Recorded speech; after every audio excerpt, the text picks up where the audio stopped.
Magandang araw po sa inyo mga kabansa. Medyo nasisilaw tayo masyado. Hindi na masyado ngayon. Inalis ko na po ang aking salamin. Dahil medyo kubiliblib ng content. Mukhang uulan na ngayon. Alright, nandito po tayo sa serye ng Mahiya Naman Kayo. Mahiya Naman Kayo. Ayan. Dito sa mga membro ng Student Council Cabinet ni Presidente Bongbong Marcos.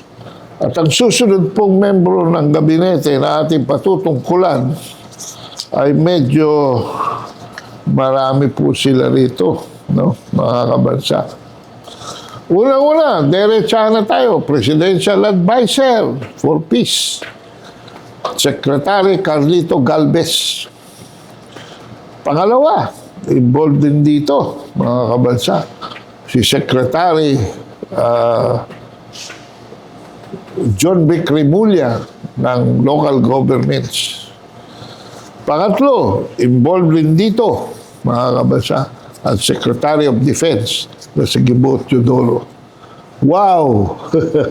Yan po ang kabuuan so far ng Student Council Cabinet ni Presidente Marcos. No? Ano po ang issue? Ito po, MILF stops decommissioning of remaining 14,000 combatants.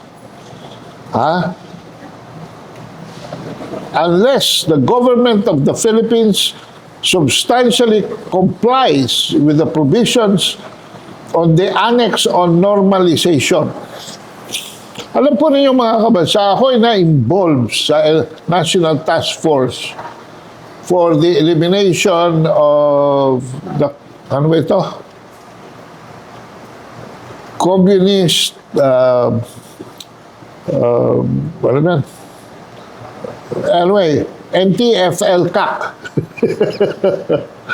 At yan po, merong balik-loob program. Wala po akong naririnig na hanggang ngayon nagka-problema dyan sa NTF-ELCAC. No? Ayun. Communist Armed Conflict. Ayun. Yun po ang elimination of local communist armed conflict, meaning ng ELCAC. No? Pero dito, palibasa na involved dito itong si Lagdabeo. At sumausaw pa yung mga politiko na hindi ko nababanggitin. Dito. At mukhang going out of control ito sa kamay ni Carlito Galvez, dating Presidential Peace Advisor. Ayan. The decision was reached by the MILF Central Committee nitong July 19 lamang po sa Camp Darapanan sa Sultan Kudarat. Alright. It is hereby resolved that the decommissioning of the remaining 14,000 MILF combatants and 2,450 weapons shall commence only upon the substantial compliance of the government of the Philippines in the other tracks of normalization. Diretsahan na po tayo, mga kabansa.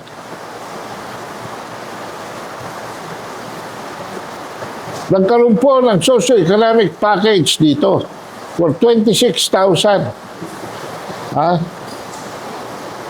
combatants. 12, okay na. 14, ito ang problema. 2,450 weapons are involved. Ang problema dito, mga kabansa, bakit nawala ng pondo ito? Mr. Martin Romualdez, binulsa mo ba ito? O binudbud mo na ayuda para sa 2025 elections? O ngayon, hinahanap ng mga Moro, Bangsamoro, ang pera nila. Yan ang problema, Mr. Marcos. Dahil konsentidor ka o pabaya ka sa iyong Student Council Cabinet, ay ito ang hinaharap natin ngayon.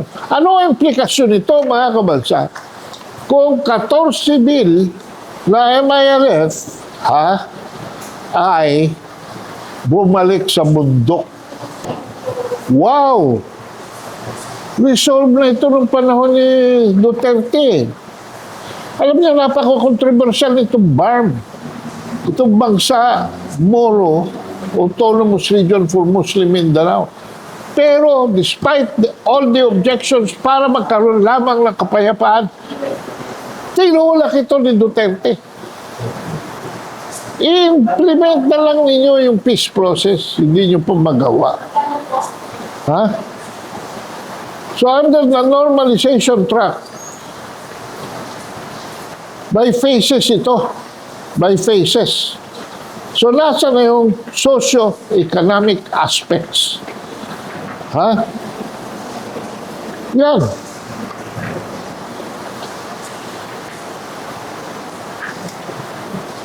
Oh. Ay, kukurikin ko po ang aking sarili. Nagkamali ako ng pasintabi. No? Ang total pala ay 40,000 MRLF forces. Yung kaninang binanggit ko kaninang 26,145, yun ako ang nandidikomisyon. 14,000 na lamang natitira or 35%. Pero ito, itatanong ko sa inyo. Pag itong 14,000 na ito ay hindi non-decommission, anong mangyayari dito sa na-commission ng 26,145,000? Can you guarantee na hindi sila sasama rito para ibalik ang Moro insurgency sa Southern Philippines? Yan ang problema, mga kabansa. No? The second phase of the decommissioning was under the Duterte administration on September 7, 2019, involving 12,000 combatants and 2,100 weapons. In other words, itong 14 na ito is under the Bongbong Marcos, the third phase. Wow! Eh, pagdating pala dito sa third phase na ito, zero pa. Wala pang nagagawa si Marcos Jr. Ano ang direksyon mo? Pamayanahin na naman ng CIA at saka MI6. Sino yung CIA? Di ba sa Amerika yan? Sino yung mga MI6? Di ba yung mga James Bond from the British Forces? Anong pakulo nyo rito? Anong gusto nyo palabasin? Wala. Asan ang pondo? Ay minimum dito, 100,000 per combatant. Pagsuko pa lang. Anong gagawin natin dito? Anong gagawin natin? Ayan, mahiya naman kayo. Ito, klaro-klaro, in a show of goodwill, during the administration of President Benigno Aquino III, the MILF deactivated 145 combatants and 75 weapons. Nagkaroon ng ceremonial, mga kabansa, on June 16, 2015.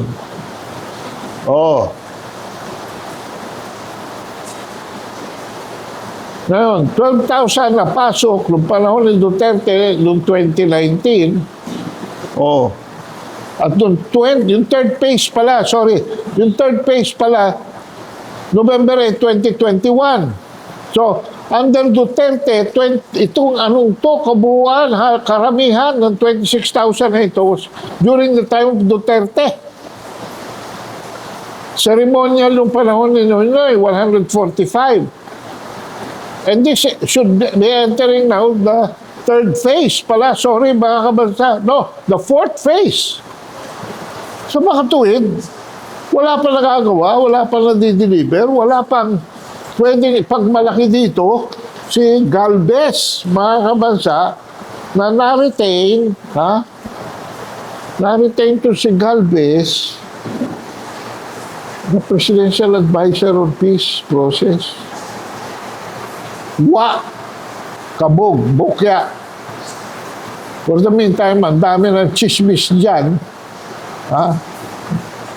Ang dami ng iskandalo dyan na nangyayari na merong mga nagpapayaman dyan. Na marami nang nagpayaman dyan. Meron pang chismis doon na sa bawat 100,000, a certain percent goes to this guy and goes to that guy. Ha? So ano masasabi mo dyan? Dahil ayaw mo raw mag-comment, sabi nung dyaryo, Secretary Galvez, Secretary Gibo, Secretary John Becremulia. Oh, i-clarify niyo itong mga issues na ito. Hindi kayo pwede magtago sa likod, ha? Nilagdameo. The more you do not explain anything about this, the more na kayo ang puputukan nito. At hindi na ako magtataka. Oh. So, President Marcos Jr., samahan mo na sila. Mahiya na kayo. Sama-sama na kayo dyan. Alright? Maraming salamat po mga kabansa. Ito yung lingkod, Ado Paglilawon, na nagbubunyag ng mga pertinenteng issues. Ha? Kaukol sa ating Student Council Cabinet under Marcos Jr. Under the title of this teleserye, itong serye na ito ay Mahiya Naman Kayo. Maraming salamat po at mag-subscribe kayo at Ado Paglilawon. Thank you.